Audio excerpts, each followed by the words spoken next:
பார்ப்பன வன்மம் தெரிஞ்சது. பார்ப்பனியம் தான் யாரை எப்படி டிசைன் பண்ணணும், என்ன அடையாளத்தை கொடுக்கணும் தீர்மானிக்குது. இந்த சமூகத்தை நாசகரமா பார்க்குற எவனா இருந்தாலுமே அவன் மனுஷனே கிடையாது. அவன் பின்னாடி ஒரு சாதியை சொல்றதோ, அவன் பின்னாடி ஒரு மதத்தை சொல்றதோ அனாவசியமான, அவன் ஒரு குற்றவாளி, தூக்கி ஓரமா போடு. எந்த இடத்திலையும் சாதி பெருமை பேசிக்கிட்டு, தூய்மைவாதம் பேசிக்கிட்டு, உதிரியா திரிஞ்சுக்கிட்டு நம்ம உருட்டல. கேடுகட்டுத்தனமா ஒரு சலம்பலம் செய்வதற்கான ஒரு வேலையாகத்தான் நான் இதை பார்க்கிறேன். சாதி என்கிற காலி பெருங்காயட்டப்பா மோந்து பார்க்க சொல்லி ஒரு கன்ஸ்ட்ரக்டான ஒரு வடிவத்தை கொடுக்கறது யாருன்னா ஆரிய பார்ப்பனியம். இப்ப என்னையோ என் பங்காளியா இருக்கிற பிற்படுத்தப்பட்டவனையும், என் பங்காளியா இருக்கிற பழங்குடிகளையும், என் பங்காளியா இருக்கிற தலித்துகளையும் மோத விட்டு இதற்கு இடையில ஒரு அரசியலை உண்டு பண்ணி உனக்கு உண்மையான எதிரி யாருன்னே தெரியாத ஆக்கி, உண்மையான எதிரியை நீ கண்டுக்காம ஆக்கி, உன் பக்கத்துல இருக்கிற ஒரு பங்காளி அங்காளியை நீ அடிச்சுக்கிட்டு இருக்க. அம்பேத்கர் தலித்துகளுக்கு இடஒதுக்கீடு கேட்டதை விட வெள்ளக்காரனே கொடுத்துட்டான். ஆனா பிற்படுத்தப்பட்டவனுக்காக தான் தன் பதவியை தூக்கி எரிஞ்சிட்டு போனாரு. நீ பஞ்சையா பராரியா திரிஞ்சேன்னா நான் சோறு போடுவேன், எனக்கெல்லாம் எந்த இதுவும் கிடையாது, பாப்பேன், இவனுக்கு சோறு போடக்கூடாதுன்னு இல்லை. ஆனா நீ தூக்கி வச்சுட்டு இருக்க சனாதனம் இருக்கு பாரு, அது பெருசு.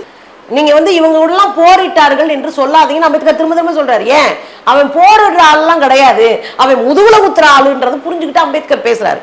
எங்கேயோ வந்தேரியா உங்களுக்கே இதை சொந்த நாடா பாக்குறேன்னா ஏன் ஊர்ல பிறந்த ஏன் அண்ணன் தம்பிங்க? மராட்டியருடைய பேஷ்வா படை இங்க இருக்கிற இந்து மடங்களை எல்லாம் அடிச்சு உடைச்சது.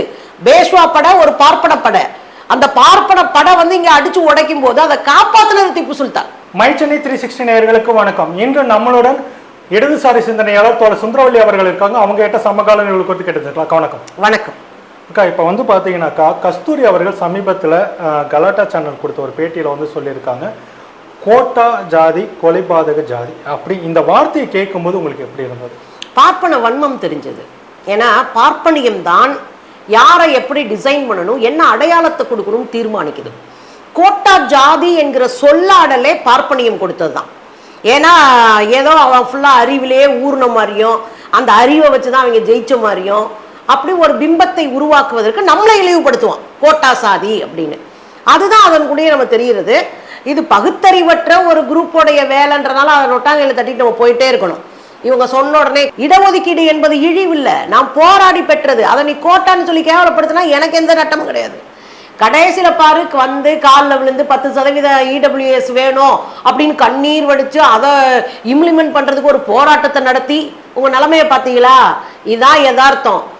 உங்களுக்கு நாம என்ன கேட்கிறோம் அப்படின்னா, எல்லா சமூக மக்களும் நல்லா படிக்கணும், நல்லா வாழணும், எல்லாரும் யோசிக்கிறோம். ஆனால் திரும்ப திரும்ப பார்ப்பனியம் ஒரு நரித்தந்திரத்தை செய்து கொண்டே இருக்கிறது. நம்ம இழிவுபடுத்துவது, நம்முடைய போராடி பெற்ற உரிமைகளை காவு வாங்குவது, போராடி பெற்ற உரிமைகளுக்கு பின்னாடி ஒரு அரசியல் நோக்கத்தை கற்பிப்பது, இதை திரும்ப திரும்ப இந்த காவி பார்ப்பன கும்பல் செய்து, இந்த ஆரிய பார்ப்பன கும்பலினுடைய வெளிப்பாடு தான் இந்த கோட்டா சாதி, அப்புறம் கொலைபாதக சாதி. நான் தெளிவாகவே சொல்றேன், கொலகாரன் எவனா இருந்தா என்ன, கொலகாரன் தானே, அவனுக்கு என்ன சாதி அடையாளம் மத அடையாளம்? இந்த சமூகத்தை நாசகரமா பார்க்குற எவனா இருந்தாலுமே அவன் மனுஷனே கிடையாது. அவன் பின்னாடி ஒரு சாதியை சொல்றதோ, அவன் பின்னாடி ஒரு மதத்தை சொல்றதோ அனாவசியமான, அவன் ஒரு குற்றவாளி, தூக்கி ஓரமா போடு. அப்புறம் நான் கொலைபாதகம் அதுலயும் திரும்ப திரும்ப கேட்டாங்க, அவர் என்ன சாதி சொல்லு என்ன சாதி? கோபாலகிருஷ்ணன் நாயுடு தானே. இல்ல அதுதான் அவங்க சொல்றதோட நோக்கம் என்ன பார்த்தோம்னாக்கா, பெரியாரை கொண்டு அதுதான் கீழ்வெண்மணி விஷயத்தை ஞாபகப்படுத்தி சொல்றாங்க. ஏற்கனவே இங்க பாத்தீங்கன்னாக்கா சில அம்பேத்கரியம் பேசக்கூடியவர்கள், முற்போக்கு பேசக்கூடிய பிற்படுத்தப்பட்ட சமூகத்தை சேர்ந்தவர்களை இழிவுபடுத்துற மாதிரியான ஒரு வேலைகள் பண்ணிட்டு இருக்காங்க. சமீபத்தில் கூட ஒரு நிகழ்வு நடந்தது. இந்த மாதிரி சமயத்தில் இந்த கீழ்வெண்மணி விஷயத்தை பயன்படுத்தி ஒரு வன்ம பிரச்சாரத்தை பண்றதோட நோக்கம் என்னவா இருக்கும்? இல்ல, திட்டமிட்டு தான் பண்றாங்க. நீங்க கீழே வெண்மணி அங்க இழுக்க வேண்டிய அவசியமே இல்லை. அப்ப பெரியாருக்கு ஒரு சாதி இருக்கும்ல, நான் எனக்கு பின்னாடி ஒரு சாதி இருக்கு, உங்களுக்கு பின்னாடி ஒரு சாதி இருக்கு. அப்ப நமக்கு பின்னாடி ஒரு சாதி இருக்கிறத வச்சு நீ எண்ணி அளவுகோலா பயன்படுத்த முடியாது. இந்த சாதியை உடைக்கணும்னு களத்துல நிக்கிற ஆளுகள்ல நம்ம ஒருத்தவங்க. எந்த இடத்திலையும் சாதி பெருமை பேசிக்கிட்டு, தூய்மைவாதம் பேசிக்கிட்டு, உதிரியா திரிஞ்சுக்கிட்டு நம்ம உருட்டல. நான் எனக்கு ஒரு சித்தாந்தம் இருக்கு, அது செங்கோடையை உயர்த்தி பிடிக்கிற ஒரு கம்யூனிஸ்ட் சித்தாந்தம். அதுல நான் தெளிவா இருக்கிறேன், அதன் படிதான் பார்ப்பேன். எனக்கு ஒரு அரசியல் இருக்கு, நான் உதிரி கிடையாது. நான் எந்த கட்சியோடும் சேர மாட்டேன், எந்த அமைப்போடும் சேர மாட்டேன், தனியா மூளையில ஒழுகுறதெல்லாம் நான் பேசிட்டு இருப்பேன்றதுக்கு நான் ஆள் கிடையாது. நான் கம்யூனிஸ்ட்ன்றதுல நான் கான்கிரீட்டை நம்புறேன். ஆனா இந்த திட்டமிட்ட பரப்புரை இருக்குல்ல, பெரியாரை கொண்டு சாதியாக நிறுத்துவது பாத்தீங்களா? கீழ்வெண்மையில இத்தனை தலித்துகளை 44 தலித்துகளை படுகொலை செய்ததுல நாயுடு கமிட்டி தாங்க பண்ணிட்டாங்க அப்படின்னு கேடுகட்டுத்தனமா ஒரு சலம்பலம் செய்வதற்கான ஒரு வேலையாகத்தான் நான் இதை பார்க்கிறேன். இதெல்லாம் இங்க எடுபடாது. கொலகாரன்றதுல நாங்க தெளிவா இருக்கோம். பெரியாரு எங்க ஐயா, அதுல நாங்க தெளிவா இருக்கோம். இந்த பக்கம் கர்ம வீரர் காமராஜராக இருக்கட்டும், புரட்சியாளர் டாக்டர் அம்பேத்கராக இருக்கட்டும், சிங்காரவேலராக இருக்கட்டும், இரட்டைமலை சீனிவாசராக இருக்கட்டும், அயோத்திதாச பண்டிதராக இருக்கட்டும், இவங்கெல்லாம் எங்கள் முன்னோடிகள். அதில் நாங்க சர்பிடி தியாகராஜன் உட்பட நீதி கட்சி உட்பட ஒரு பெரும் படை கட்டியிருக்கோம். நாங்க இந்த படை கட்டி உங்களை காலை ஊண்ட விடாமையே இந்த ஊருக்குள்ள அடிச்சு விரட்டும் போது உங்களுக்கு கடுப்பாகுது. அப்ப ஏன் பின்னாடி இருக்கிற ஒரு சாவியை பிடிச்சி தொங்கணும்னு நீங்க நினைக்கிறீங்க. அதுக்கு நாங்க ஒண்ணும் பண்ண முடியாது, கிளம்பிட்டே இருக்கலாம். இல்ல, இது வரைக்கும் பாத்தீங்கன்னாக்கா மண்டல் கமிஷனுடைய பரிந்துரைப்படி இடஒதுக்கீடு வந்தப்ப பாத்தீங்கன்னாக்கா என்ன சொன்னாங்கன்னாக்கா, ஒடுக்கப்பட்டவர்கள் தான் வந்துட்டு மற்றவருடைய பிற்படுத்தப்பட்ட மக்களுடைய இடஒதுக்கீடை படிச்சுக்கிட்டாங்க. அப்போ அதான் வேலை வாய்ப்பு கல்வியெல்லாம் படிச்சுட்டு இருக்கிறாங்க அப்படின்றது. இந்த கோட்டான்ற வார்த்தையை சொன்னாக்கா நம்ம சொல்ற கஷ்டமா இருந்தாலும் ஒடுக்கப்பட்டவர்களை வந்து இழிவுபடுத்துற விதமாக தான் இவங்க பயன்படுத்திட்டு இருந்தாங்க. ஆனா இன்னைக்கு என்ன கஸ்தூரி சொல்றாங்கன்னாக்கா, ஒடுக்கப்பட்டவருடைய அனைத்து உரிமைகளை இடஒதுக்கீட்டு மூலம் பிற்படுத்தப்பட்டவர்கள் ஆக்கிரமிப்பு பண்ணிட்டாங்க, ஓபிசி தான் ஆக்கிரமிப்பு பண்ணிக்கிட்டாங்க அப்படின்னு ஒரு விமர்சனத்தை வைக்கிறாங்க. என்னுடைய நோக்கம் இப்படியே ட்விஸ்டா இருக்கு இல்லைங்களா? இது இன்னைக்கு நடக்கிறதா? காலங்காலமாக ஆரிய பார்ப்பனியம் தெளிவாக திட்டமிட்டு செய்திருக்கிற ஒரு கான்கிரீட்டான கான்செப்ட் தான் இது. இதுதானே அம்பேத்கர் சொல்றாரு. அவன் அடிமையா இருக்கான், அவனுக்கு கோவணமே இல்லை, அவன் அடிமையா இருக்கான். அடிமையா இருக்கிறவன்ட்ட சொல்லு, நீ அடிமையா இருக்கடா, நீ கையை கட்டி நிக்கிறடா, ஆனா உன்னை மீசை திருக விட்டு ஒரு சாதி மோகத்துக்குள்ள உன்னை திணிச்சு நான் ஆண்ட சாதின்னு சொல்றான்டா. நீ உன்னுடைய உரிமைக்காக நீ போராடாம அவன்கிட்ட கையை கட்டிக்கிட்டு நீ மேல வாத்துக்கிட்டு காலி பெருங்காயிட்ட பாவம் மோந்து பாட்டு திருடா. இதைத்தான் அம்பேத்கர் சொல்றாரு, இதான் பெரியார் சொல்றாரு. அப்ப சாதி என்கிற காலி பெருங்காயிட்ட மோந்து பார்க்க சொல்லி ஒரு கன்ஸ்ட்ரக்டான ஒரு வடிவத்தை கொடுக்கறது யாருன்னா ஆரிய பார்ப்பனியம். அப்ப இந்த ரெண்டு பேரை அடிச்சு தனியா பிரிச்சிடணும். பிற்படுத்தப்பட்டவர்களையும் தலித்துகளையும் பழங்குடிகளையும் பிரிச்சிட்டோம்னா இங்க அடிச்சிட்டு இருப்பாங்க.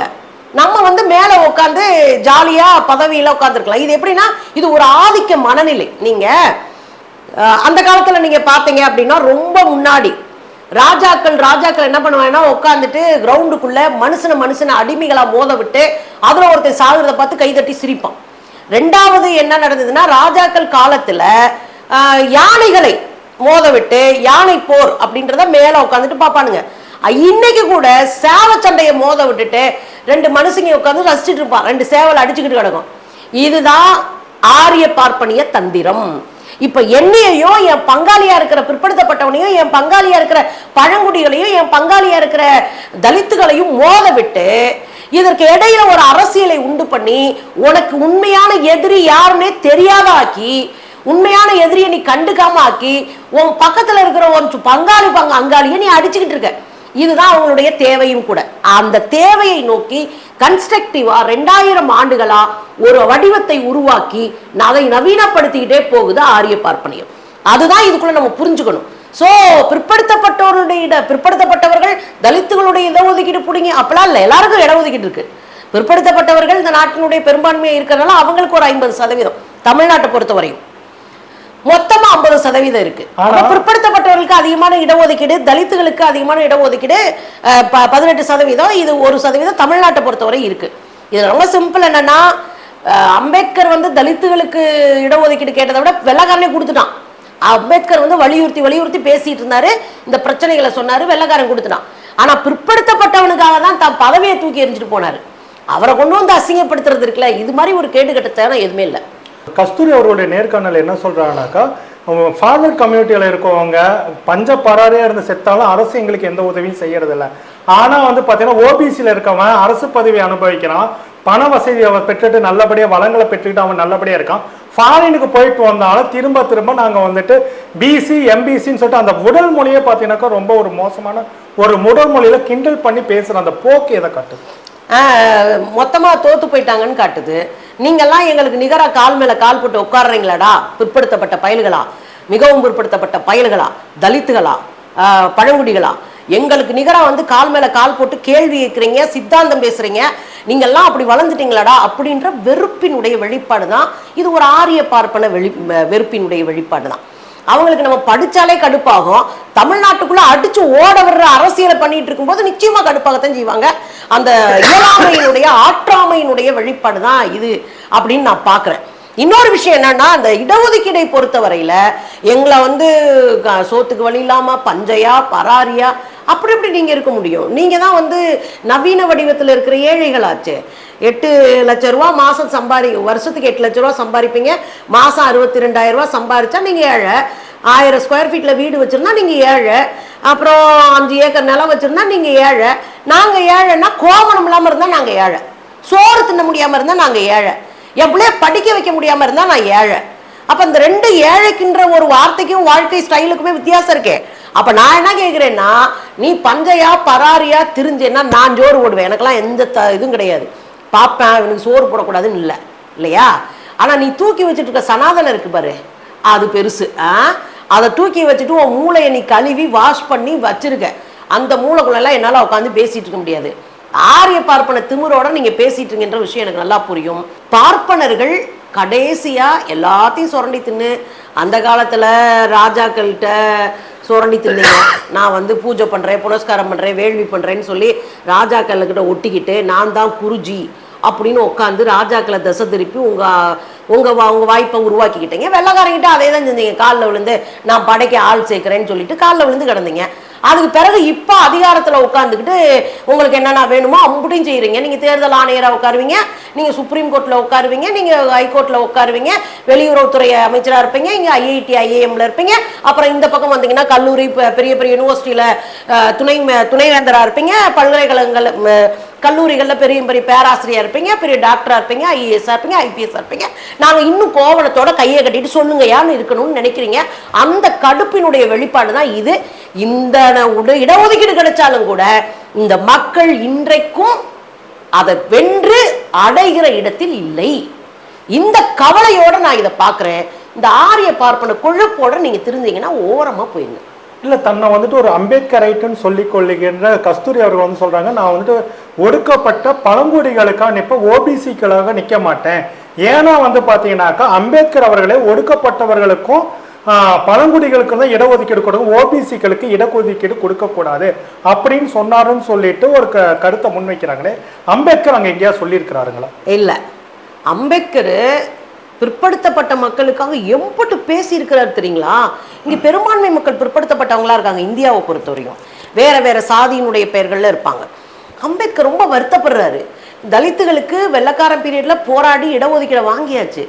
ஆனா விடுதலை கிடைச்ச பிறகும் இன்னும் பஞ்சையா பராரியா வேலை இல்லாம, நான் சொல்றேன் 2023-24 சொல்றேன், இன்னமும் வேலை இல்லாம ரோடு வேலை பார்த்துட்டு தார்ச்சாலைக்குள்ள வெந்து போய் கட்டட வேலையில நொந்து போய் மரம் வெட்ட போறேன், செம்மர கடத்தல் போறேன், மரத்தை வெட்ட போறேன்னு துப்பாக்கி சூடுபட்டு செத்தவங்கள பெரும்பான்மை பிற்படுத்தப்பட்டவர்கள் தான்.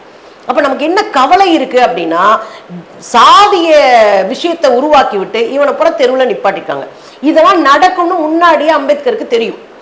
அதனாலதான் அவர் என்ன பண்ணாரு அப்படின்னா, முதல்ல அவர் ரொம்ப தெளிவா இந்த ஒட்டுமொத்த சமூகத்துக்கும் ஒரு வேலை பார்த்தாரு.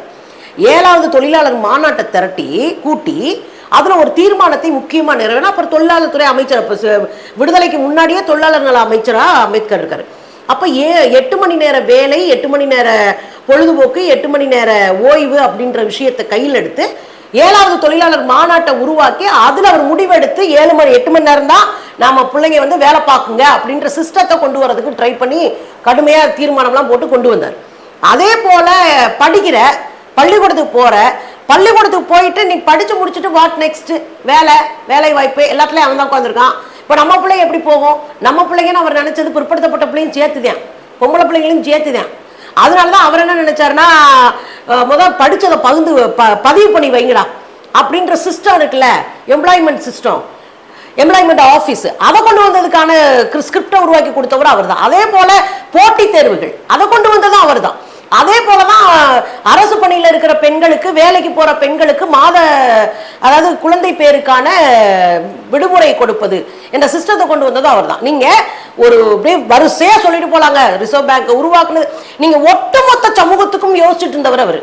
இவருக்கு தண்ணியே கொடுக்காத ஒரு ஊருக்காரனுக்கு நம்மளா இருந்தா, எனக்கு தண்ணி கொடுக்காம என்னை எவ்வளவு அவமானப்படுத்தினீங்கடா, உனக்கு என்ன நான் தண்ணி கொடுக்கணும் தான் இயல்பா மனுஷங்க. ஆனா தண்ணியே கொடுக்காத சமூகத்துக்காக 3 மாநிலங்களுக்கு தண்ணி கொடுக்கக்கூடிய மகாநதி திட்டம், சோன் நதி திட்டம்னு பள்ளத்தாக்கு திட்டங்களை உருவாக்கி தண்ணி கொடுத்த மனுஷன். அந்த திட்டத்துல வேலை பார்க்கறவங்க கூட இது அம்பேத்கர் கொடுத்ததுன்னு தெரியாது. அதே போலதான் மின்சாரத்தை பணக்காரன் பயன்படுத்திட்டு இருந்தான். மின்சாரத்தை சாமானியம் பயன்படுத்தணும், விவசாயத்துக்கு பயன்படுத்தணும்னு சொன்னவர் அம்பேத்கர். அதனாலதான் இன்னைக்கெல்லாம் கொங்கு பெல்ட்ல நான்லாம் பெரிய ஆளுடா, கவுண்டர்டா அப்படின்றாங்க. நீங்க கவுண்டர்டான்னு அப்படி மேல காலங்களை தூக்கி விடுறது காரணமே அம்பேத்கர் தான். மின்சாரத்தை எல்லோருக்குமானதாக மாற்றினார். இப்ப உங்களுக்கு புரியுதா? அம்பேத்கர் இடஒதுக்கீடு குறித்து பேசுகிற போது கூட 1951 தன் வகித்து வந்த சட்ட அமைச்சர் பதவியை 3 காரணத்துக்காக தூக்கி எறிகிறார். ஒன்று, பெண்களுக்கான இந்து சட்டத்தை அமல்படுத்த கோரி. 2வது, பிற்படுத்தப்பட்டவர்களுக்கான 27% இடஒதுக்கீட்டை அமல்படுத்த கோரி. 3வது, காஷ்மீர் மக்களினுடைய பிரச்சனையை காஷ்மீர் மக்கள் தான் பேச வேண்டும். தெருவில் போறவங்க பேசி தெரியாத, அவனுக்கு என்ன பிரச்சனைனா அவங்களுக்கு தான் தெரியும் என்று பேசினவர் அம்பேத்கர். இந்த காரணத்துக்காக தன்னுடைய மிக உயரிய சட்ட அமைச்சர் பதவியை தூக்கி எரிஞ்சிட்டு வெளியே போனார். இப்ப புரியுது அம்பேத்கர் யாருன்னு? அவர் சும்மா சும்மா சாதிய குடுவைக்குள்ள அடைச்சுக்கிட்டே இருக்கிற அசிங்கம் இருக்குல்ல, அதை முதல்ல நம்ம விடணும். அவர் ஒடுக்கப்படுகிற எல்லோருக்குமானவர். அது பிற்படுத்தப்பட்ட ஒடுக்கப்பட்டிருக்கான், தலித்துகள் ஒடுக்கப்பட்டிருக்கிறாங்க, இங்க பழங்குடிகள் ஒடுக்கப்பட்டிருக்காங்க, பெண்கள் ஒடுக்கப்படுறாங்க, பால் புதுமையினர், மாற்றுப்பாலினத்தவர் எல்லாரும் ஒடுக்கப்படுறாங்க. ஒடுக்கப்படுகிறவர்களுடைய குரலாக இருந்தவர் தான் டாக்டர் அம்பேத்கர். இதை உடைச்சு அவர் மேல ஒரு சாதிய முத்திரையை குத்தி அவர் பிற்படுத்தப்பட்டவங்களுக்கு எதிரானவர்னு ஒரு காமிக்கிற அயோக்கியத்தனம் கண்டிக்கத்தக்கது. கஸ்தூரி அவர்கள் என்ன சொல்றாங்கன்னாக்கா, ஓபிசிக்கு கிரிமி லேயரை கொண்டு வரணும், வசதி படைத்தவர்களுக்கு இடஒதுக்கீடு ஓபிசி சமூகத்தில் கொடுக்கக்கூடாது அப்படின்ற ஒரு விமர்சனத்தை வைக்கிறாங்க. நமக்கு என்னன்னாக்கா, யாரா இருந்தாலும் இந்திய சமூக சூழல்ல யாரா இருந்தாலும் அதை படிச்சு மேல முன் வந்தாலும் அவன் மேல இருக்கிற அந்த ஜாதி இழிவு போகவே முடிய மாட்டேங்குது. அப்படி இருக்கிற சூழல்ல இவர்கள் இந்த பணத்துல மட்டும் முன்னேறி வந்துட்டாங்க அப்படின்னாக்கா, ஆனா சமூக சூழல்ல அந்த சமூகம் இன்னும் அப்படியே தான் இருக்குது. இதை பத்தி கவலைப்படாம பணத்துல முன்னேறிட்டான்னு மட்டும் பேசிட்டு இருக்க கஸ்தூரி போக்கு எதை பத்தி இல்ல. பணத்துல முன்னேறினான்ற ரேஷியோ இருக்குல்ல, அதுவும் கவனத்துல கொள்ள வேண்டியது. எல்லாரும் பணக்காரர்கள் ஆயிட்டார்கள் அப்படின்லாம் கிடையாது. இருக்காங்க கொஞ்சம் பேர் பணக்காரங்களாக, கொஞ்சம் பேர் படிச்சிருக்காங்க. ஆனா இன்னும் பெரும்பான்மையா படிக்கல. பெரும்பான்மையா வாழ்க்கையில அடிப்படை வசதியற்றவர்களாக பிற்படுத்தப்பட்ட மக்கள் இருக்கிறாங்க. இத கொஞ்ச நாளைக்கு முன்னாடிங்க பிற்படுத்தப்பட்ட நலத்துறையை சேர்ந்த ஒரு ஆர்டிஐ போட்டு ஒரு அதிர்ச்சிகரமான தகவலை பெற்றாங்க. என்ன அப்படின்னா, நம்ம இந்தியாவினுடைய தேசிய உடைமையாக்கப்பட்ட வங்கிகள் அதுல திட்டமிடக்கூடிய, அதாவது தீர்மானிக்கக்கூடிய, ஆர்டர் போடக்கூடிய இடத்துல பிற்படுத்தப்பட்டவர்கள் இருக்கிறாங்களா? இல்லை, எல்லாம் பார்ப்பானுங்க. இப்ப நாங்க என்ன கேட்கிறோம்? தீர்மானிக்கக்கூடிய இடத்துல இன்னைக்கு இல்ல, 2024 இல்ல. அப்புறம் என்ன அவன் பணக்காரன் ஆயிட்டான்? அதிகாரத்துக்கு போகாம வெறும் பணத்தை வச்சு என்ன பண்ண போறான்? நான் இன்னொன்னு கூட கேட்குறேங்க, எங்க ஊர்ல பிற்படுத்தப்பட்டவர்கள் பணக்காரனா கூட இருக்கிறாங்க.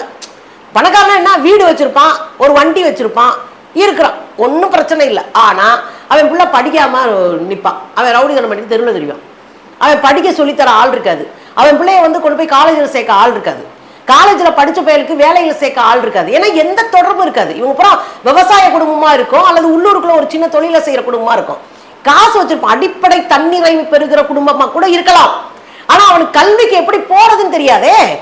நாங்க என்ன அவ்வாவா ஐஐடியில சேர்ந்த உடனே மாமா வாங்கோ, அத்தை வாங்கோ அப்படின்னு அம்பிட்டு பேரையும் கூப்பிட்டு சேர்க்கறதுக்கு எங்களை தான் எங்க போனாலும் தனியா எங்க காலில் உண்டிதான் நாங்க போராட வேண்டியிருக்கு.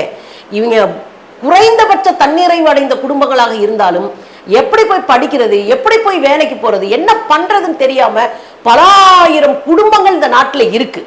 அப்ப வெறும் பொருளாதார அடிப்படையில மட்டும் நம்ம எல்லாத்தையும் மாத்திடுவோம், பொருளாதாரத்துல கம்மியா இருக்கிறவங்க இடஒதுக்கீடு, அது இல்ல. அது இடஒதுக்கீடுன்ற கான்செப்டே அசிங்கப்படுத்துறது. சாதியாக அந்த சாதி இழிவினால் கல்வியும் பொருளாதாரமும் சுயமரியாதையும் மறுக்கப்பட்டவர்களுக்கு நாம கேட்பதற்கு பேர் தான் இடஒதுக்கீடு. நீங்க இந்த கான்செப்டே உடைக்க கூடாது. எதுக்கு ஏழை பணக்காரன்? அது அரசாங்கம் கல்வியில திட்டமிட்டாலே போதுமே. நீ ஏழையா இருந்தா நீ ஒரு பள்ளிக்கூடத்துல சேர போற, அரசாங்கம் லேப்டாப் கொடுக்க போகுது, சைக்கிள் கொடுக்க போகுது, பாதியை கொடுக்க போகுது, புஸ்தகம் கொடுக்க போகுது, காலையிலயும் மத்தியானத்துக்கு உணவு கொடுக்க போகுது, அரசாங்கம் தான் சொந்த பிள்ளையா பாத்துக்க போகுது. உனக்கு எதுக்கு தனியா அப்புறம் ஒரு கிரிமினல் லேயர்? இப்ப கிரிமினல் லேயர்ன்றதே ஒரு கிரிமினல் லேயர். அது ஒரு அயோக்கியத்தனம். காசு வச்சிருக்க பிள்ளையும் படிக்காம ரோட்ல சுத்திக்கிட்டு தெரியுது, அறுவலை சுத்திக்கிட்டு.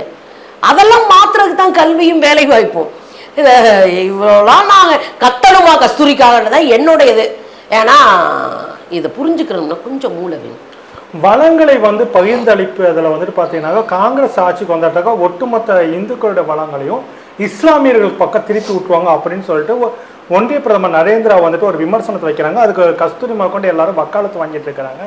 குறிப்பாக வந்து கஸ்தூரி என்ன சொல்றாங்கன்னாக்கா 500 ஆண்டுகளாக இந்த மண்ணை ஆண்ட இஸ்லாமியர்கள் இந்த நாட்டில் வந்து எல்லா வளங்களையும் கொண்டு போயிட்டாங்க அப்படின்ற மாதிரி ஒரு குற்றச்சாட்டை வந்து வைக்கிறாங்க. ஆங்கிலோ இந்தியர்களும் வளங்களை கொடுக்கணுன்றாங்க. ஆனா வந்து பாத்தீங்கன்னாக்கா இங்க 500 ஆண்டுகள் அவங்க ஆட்சி செய்தாலும் இங்க வந்து பிறப்பால இந்தியர்களா இருக்கக்கூடியவர்களுக்கு அவங்க வந்து பாத்தீங்கன்னா வளங்களை பகிர்ந்தளிக்க கூடாதுன்னு ஒரு விமர்சனம் வைக்கிறது. இது எப்படி பாக்குறீங்க நீங்க? அந்நிய படையெடுப்பு அப்படின்னு ஒரு பெரிய கான்செப்டை பேச வேண்டியிருக்கு. அதுல முஸ்லீம்கள் வராங்க, சுல்தான்கள் வராங்க, இவங்க அவங்கன்னு எக்கச்சக்கமான அதுல ரொம்ப காலத்துக்கு முன்னாடியே படையெடுத்து வந்தவன் ஆரியர்கள். இந்த ஆரியர்களுடைய படையெடுப்பு நம்ம இன்னைக்கு வரையும் பேச மாட்டோம். பல மடைகள் நம்ம தோழர்கள் எல்லாரும் பேசுறதுதான். ஆரியர்கள் வருகைன்னு அவன் என்ன பொத்துனாப்புல வந்தானா? ஒட்டு ஐரோப்பியர்களுக்கு வருகைன்னு தான் சொல்றாங்க. ஆமா, ஐரோப்பியர் விவசாய வணிகம் பார்க்க வந்தான். சோ அதனால கூட வருகைன்னு சொல்லலாம். நீ வணிகம் பார்க்க வரல, இங்க குடியேறி பண்பாட்டு ரீதியாக ஒரு பெரிய இன அழிப்பை செஞ்சீங்க. நீ நேரடியா போரிடுறவங்கிட்ட நீ பேசிடலாம், நேரடியா அவன் சண்டைக்கு வரான்டா அப்படின்னு. ஆனா உன் கூட உட்காந்துக்கிட்டு உன் குடியை கெடுத்து, உன் பண்பாட்டை கெடுத்து, உன் அடையாளத்தை கெடுத்து உன்னை ஒண்ணுமே இல்லை. அதனால அம்பேத்கர் சொல்றாரு, நீங்க ஆரியர்கள் வந்து படையெடுத்து வந்தாங்கன்னு சொல்லாதீங்க, நீங்க வந்து இவங்களெல்லாம் போரிட்டார்கள் என்று சொல்லாதீங்கன்னு அம்பேத்கர் திரும்ப திரும்ப சொல்றாரு. ஏன்? அவன் போரிடுற ஆள்லாம் கிடையாது, அவன் முதுகுல குத்துற ஆளுன்றதை புரிஞ்சுக்கிட்டு அம்பேத்கர் பேசுறாரு. புரியுதுங்களா உங்களுக்கு? அதைத்தான் நான் இங்கேயும் வச்சு பாக்குறேன். நீங்க காலங்காலமா பண்பாட்டு ரீதியில எங்களை ஒழிச்சு கட்டினவன் இந்த ஊரால் ஆயிடுவான். ஆனா இஸ்லாமியர்களுடைய வருகை இருக்குல்ல, முகலாய பேரரசினுடைய விரிவாக்கம் இருக்கு இல்லையா, முகலாய பேரரசு வந்த பிறகு பாபர்ல தொடங்கி, அவர் தானே முதல் பாபர்ல தொடங்கி ஹுமாயூன், அக்பர்னு இப்படி முகலாய பேரரசு வருது. இதுல பாபர் வந்து ஒரு மிகச்சிறந்த சமூக நல்லிணக்கம் பேணுகிறவரா இருக்காரு. அதே போலதான் அக்பர், அதே போலதான் ஹுமாயூன். கிட்டத்தட்ட அந்த தீர்த்த வரியெல்லாம் ரத்து பண்ணது அக்பர். ஆமா, நீங்க புதிய மதத்தை உருவாக்குறாரு, தீனிலாகி அப்படின்னு ஒரு மதத்தை உருவாக்குறாரு. இந்த தீனிலாகின்ற மதத்தை வந்து எப்படி பாக்குறாங்கன்னா, எந்த அதுக்கு ஒரு உருவம் கொடுக்கல, அது ஒரு கொண்டாட்டமான ஒரு மதமா மாத்துறாரு. மதச்சண்டைகள் வராம இந்த மதத்துக்குள்ள அவங்களை கொண்டு வந்து சேர்க்கிறார். தீனிலாகின்ற ஒரு மதம். அதே மாதிரி நில அளவைகளை உருவாக்கி, நில சீர்திருத்தங்களை உருவாக்கி புதுசு புதுசா ட்ரை பண்றாரு அக்பர். அக்பருக்கு அப்புறம் வந்து நீங்க வந்த மன்னர்கள்ல எனக்கு ரொம்ப நெருக்கமானவர் அவுரங்கசீப் தான். அவர் வந்து ரொம்ப எளிமையான மனுஷன். இந்த தீனிலாகின்ற மதத்தையே ஒழிச்சு கட்டுறாரு. ஏன்னா இதுல வந்து நீங்க அரசாங்கத்தினுடைய பணத்தை எக்கச்சக்கமா எடுத்து கொண்டாட்டங்களுக்கு செலவழிச்சுட்டு இருக்கீங்க. மக்கள் கொடுக்குற வரி பணத்தை மக்களுக்கு வளர்ச்சிக்கு செய்யாம நீங்க கொண்டாட்டங்களுக்கு செலவழிக்கிறீங்க. இதை ஒழிச்சு கட்டுறாரு. அவர் தொப்பி பின்னி இதுல குரானை வந்து படி எடுத்து அதுலதான் பிழைக்கிறாரு. அவர் ரொம்ப சிம்பிளான மனுஷன். அதுலதான் அவர் தான தர்மம் பண்ணுவாரு, அரசாங்க கஜானாவில இருந்து இடத்துல. இங்க நீங்க பாத்தீங்கன்னா குறுநில மன்னர்கள்ல பொம்பளை பிள்ளைகளை கடத்திட்டு போய் அந்த பிள்ளைகளை ரேப் பண்ண போய் தான் ஒரு கோயிலுக்குள்ள பிரச்சனை வந்து அந்த கோயிலை இடுறா அப்படின்னு சொல்றாரு. இதை தூக்கிட்டு வந்து பாப்பாங்க எப்படி சொல்றான்னா, அப்ப மோசமானவர் அவுரங்கசீப் கோயிலெல்லாம் இடிச்சாரு. கோயிலுக்குள்ள ஒரு மன்னருடைய பொண்டாட்டியை கொண்டு போய் உள்ள உட்கார வச்சுக்கிட்டு அவரை கூட்டு பாலியல் வல்லுறவு செய்ய ட்ரை பண்ணும்போது தான் உள்ள போய் அடிச்சு. ராஜபுத்திர இளவரசி இல்லைங்க, அதான் ராஜபுத்திர இளவரசிகள். இன்னைக்கு அவர்கள் அந்த ராஜபுத்திர குடும்பத்தை இன்னைக்கு பாஜக இழிவுபடுத்த, அதுதான் ராஜபுத்திர இளவரசிகளை பாதுகாத்தது அவுரங்கசீப். அவர் வந்து அந்த பொண்ணை காப்பாற்றணுன்றக்காக ஓடுறாரு. இன்னொரு விஷயம் என்னன்னா, ஒரு நகர்வலம் போயிட்டு இருக்கும்போது ஒரு இடத்துல ஒரு பொண்ணை வந்து தீக்குள்ள தள்ளிக்கிட்டு இருக்கானுங்க ஒரு பெரிய கூட்டமா சேர்ந்து. என்னையாது பொம்பளை பிள்ளைய கழுக்கட்டாம தீக்குள்ள தள்ளுறீங்கன்னு போய் நிறுத்தி என்னையா நடக்குதுன்னா, இது வந்து உடன்கட்டை ஏறுவது எங்களுடைய கல்ச்சரு அப்படின்னு செத்து போனவங்க கூட உயிரோடு இருக்க பொம்பளை பிள்ளைய தூக்கி எரிச்சுக்கிட்டு இருக்காங்க. இது கூறுகட்டத்தனமா இருக்குன்னு முதல்ல உடன்கட்டை ஏறுவதற்கு எதிராக சட்டத்தை கொண்டு வந்தவர் அவுரங்கசீப். அப்ப இதையே எதுக்குன்னா, அவுரங்கசீப் காலம்தான் ஒட்டுமொத்த ஆசியாக்குள்ள விரிவான ஒரு சாம்ராஜ்யத்தை அவுரங்கசீப் உருவாக்கியிருந்தார். விரிவான ஒரு சாம்ராஜ்யம். ஏன் அவரை கெட்டவனா காமிட்டானா பாப்பான். ஏன் பார்ப்பனர்கள் காமிச்சார்னா அவருடைய கல்ச்சர்ல கை வைக்குது. அவன் கல்ச்சர் நம்பிட்டு இருந்தா மூட நம்பிக்கையில கை வைக்கிறது. இந்த பெண்களுக்கு எதிரான விஷயங்களை கை வச்சது. இதனால இவன் என்ன பண்ணிட்டானா, அவுரங்கசீப்ப கேடு கட்டவன், கெட்டவன், அவன் மோசமானவன் அப்படின்னு திரும்ப திரும்ப திரும்ப திரும்ப பொய் சொல்லி அவுரங்கசீப் பத்தி அத்தனை புத்தகங்கள் வந்திருக்கு. வாய்ப்பு இருக்கிறவங்க எடுத்து படிங்க. ஒரு பெரிய மேஜிக்கலா இருக்கும் அவருடைய லைஃப் ஸ்டைலு. அவ்வளவு மக்களுக்காக செய்யற ஒரு எளிமையான மனுஷனா அவரு காலம் பூரா இருந்ததெல்லாம் நம்ம பார்க்க முடியுது. அந்த எளிமை தான் அவருக்கு ஒரு பெரிய கடவுள் நம்பிக்கை இருக்கிறவர். ஒட்டுமொத்த ஆசியாவே அவர் கைப்பற்றி ஒரு பெரிய சாம்ராஜ்யத்தை உருவாக்கி இருந்தாரு அப்படின்னு நம்ம பாக்குறோம். ஒருவேளை அவர் மோசமான இருந்தால் மக்கள் கிளர்ச்சி பண்ணிடுவாங்க. ஆனா அப்படி இல்லாத ஒரு நபராகவும் அவர் இருந்தாரு. அதனாலதான் பார்ப்பனர்கள் அப்ப கொஞ்சம் படிச்சவங்களா இருந்தானுங்க. அவன் தான் வரலாறை எழுத வேண்டிய அவசியமாகவும் இருந்துச்சு. நம்ம தான் இப்பதான் படிக்க ஆரம்பிச்சிருக்கோம். அப்போ என்ன ஆகி போச்சு அப்படின்னா, இந்த வரலாற்றை எழுதுறோன்ற பேரில் தமிழ் இலக்கிய வரலாறு வந்து 70-80 வருஷம் தான் இருக்கும், அதை ஞாபகம் வச்சுக்கோங்க. ஏன்னா புரிதலுக்காக சொல்கிறேன். தமிழ் இலக்கிய வரலாறும் நம்ம லேட்டாக தான் எழுதணும், அதுவும் பாப்பாங்க தான் எழுதினாங்க, நமக்கான வரலாறு அதை. அப்படியான ஒரு வரலாறை எழுதும்போது அவுரங்கசீப்பை முடிச்சு விட்டானுங்க. அவர் மோசமானாலு, அந்த ஆள் கேடு கட்டவன், கோயில் இடிச்சாரு, அது இடிச்சாரு, இது இடிச்சாருன்னு எல்லா வரலாறையும் நீங்கள் எடுத்து போட்டு படிச்சிங்கன்னா அவுரங்கசீப் மாதிரி ஒரு பெஸ்ட் ராஜாவை பார்க்கவே முடியாது, மக்களுக்கான அரசன் பார்க்கவே. ஸோ பார்ப்பனர்கள் கையில் வரலாறு இருக்கிறதுனால இதை பூரா உடச்சி இது பண்ணுறான். இப்போ நம்ம அக்கா கஸ்தூரி வந்துட்டாங்களா, அவங்க திரும்ப மீட்டு உருவாக்கம் பண்ணுறாங்க. பாருங்கள் செல்வங்களை எல்லாம் எங்கே போனாங்க, இங்கே தான் இருக்காங்க, இங்கே செத்தவங்க, முகலாய ராஜாக்கள் எல்லாம் இங்க செத்தவங்க, இதுதான் என் நாடுன்னு சொன்னவங்க. இங்க இருக்கிற மக்கள் இஸ்லாமியர்களுக்கு இதுதான் சொந்த நாடு. எங்கேயோ இருந்து வந்தேரியா வந்த உங்களுக்கே இதை சொந்த நாடா பாக்குறேன்னா, ஏன் ஊர்ல பிறந்த ஏன் அண்ணன் தம்பிங்க அள்ளிக்கிட்டு ஓடினாங்கன்றீங்க? ராஜாக்கள் யாரும் அள்ளிக்கிட்டு எங்கேயும் ஓடவே இல்லை. இந்த அள்ளிக்கிட்டு ஓடுறது, மொத்தமா சுருட்டிக்கிட்டு வீட்டுக்கு ஓடுறதெல்லாம் நீங்க பண்ற வேலை. எந்த முகலாய ராஜாவும் சுருட்டிக்கிட்டுலாம் ஓடவே இல்லை, அவங்க ராஜாவா இருந்தாங்க. திப்பு சுல்தான் இங்க ராஜாவா இருந்தாரு. திப்பு சுல்தானுடைய நண்பர் தீரன் சின்னமலை அவரோட சேர்ந்து 2ஆம் மைசூர் போர்ல அடிச்சு வெள்ளக்காரனை ஓட விட்டாரு. அவருடைய நண்பர்கள் இந்துக்களா இருந்தாங்க. ஹைதர் அலியோடைய புள்ளனாரு வேலு நாச்சியாரை, என் புள்ள என் பொண்ணு அப்படின்னாரு ஹைதர் அலி.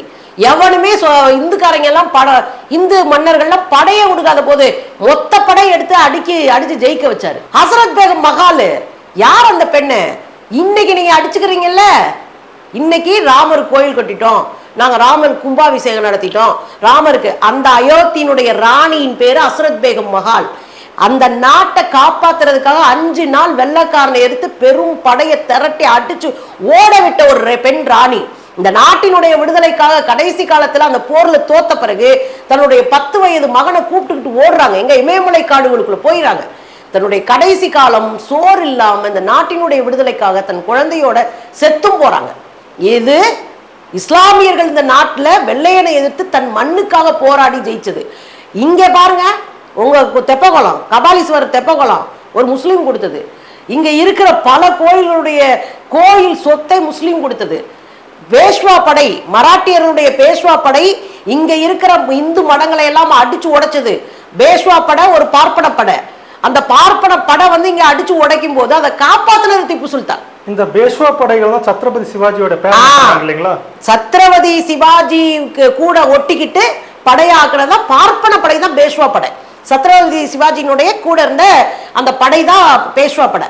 சத்ரபதி சிவாஜியவே ராஜாவாக்க முடியாம தடுத்ததுதான் அங்க இருக்கிற பார்ப்பன கும்பல். அவர் காக்காப்பட்டர்னு ஒருத்தர் கூட்டிட்டு வந்து வச்சுக்கிட்டு அவர்கிட்ட 1 கோடி பொண்ணு, எப்போ எத்தனை நூற்றாண்டுல 1 கோடி பொண்ணை கொடுத்து நானும் சத்திரியன்னு சொல்லியா அப்படின்னு சொல்ல வச்சு இவர் ராஜாவாகிறாரு.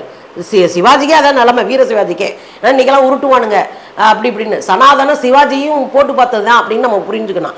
அப்ப இந்த சிவாஜிக்கு அப்புறம் சிவாஜி கொன்று சிவாஜியோடைய அப்பா ஒரு இஸ்லாமிய சுல்தானுடைய தங்கச்சியை கல்யாணம் பண்ணி அங்க ஜாலியா இருக்காரு சிவாஜியோடைய அப்பா. சிவாஜி வந்து அவரோட தொடர்புல இருக்கிறாரு. இது ஒரு பெரிய வரலாறு, இதை நம்ம தனியா 4 மக்கள்கிட்ட பேசணும். அங்க இருக்காரு, அதை பார்த்து கடுப்பாகுறாங்க. ஒரு கட்டத்துல சிவாஜி வாரிசு எல்லாம் கொண்டுட்டு பார்ப்பனர்களே அந்த படையை வச்சுட்டு அந்த நாட்டை ஆக்குப்பை பண்ணாங்க. அதான் பேஷ்வா படை.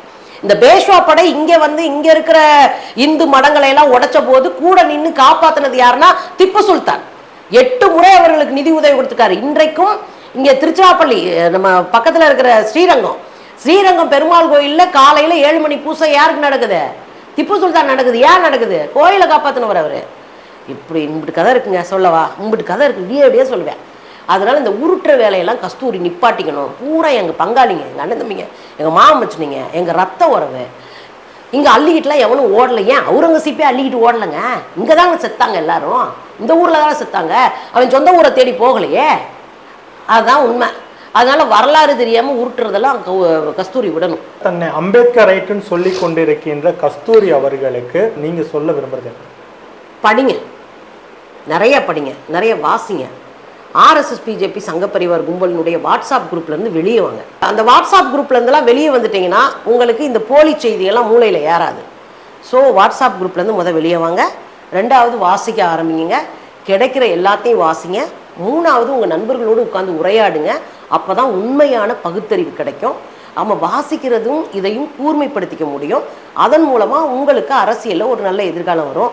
இல்லை சிக்கு பிக்குன்னு இப்படியே பேசி தெரிஞ்சேன்னா மண்டா இருக்கையிலே அப்படின்னு மண்டையில் தட்டி போட்டுருவா. அவ்வளோதான் நம்ம சொல்ல முடியும். அக்கா வைட்டிங்களே, அதனால நான் சொல்கிறேன். சுபாஷ் சந்திர போஸ் தான் இந்தியாவினுடைய முதல் பிரதமர் என்று ஒரு பைத்தியம் நேஷனல் மீடியாவில் உளருது. அதே கங்கானா ராணத்தை வந்து அமேசானில் ஆர்டர் பண்ணால் கஸ்தூரியா கிடைக்கும். அவ்வளோதானே தவிர ஒரு அடிப்படை அறிவில்லாமல் உளரக்கூடியவர்கள் தான் எல்லாருமே. இந்த இப்போ வந்து இந்தியா பாகிஸ்தான் பிரிவினை என்பது சட்டவிரோதமானது, இந்தியா பாகிஸ்தான் பிரிவினை என்பது வன்முறையால் நடந்தது, இந்தியா பாகிஸ்தான் பிரிவினை என்பது வம்பு செய்து வாங்கினார்கள் என்று சொன்னால் அது கண்டிக்கப்பட வேண்டியது. கருத்து வேறுபாடு இருக்கிறதா என்றால் இந்தியாவில் வாழக்கூடிய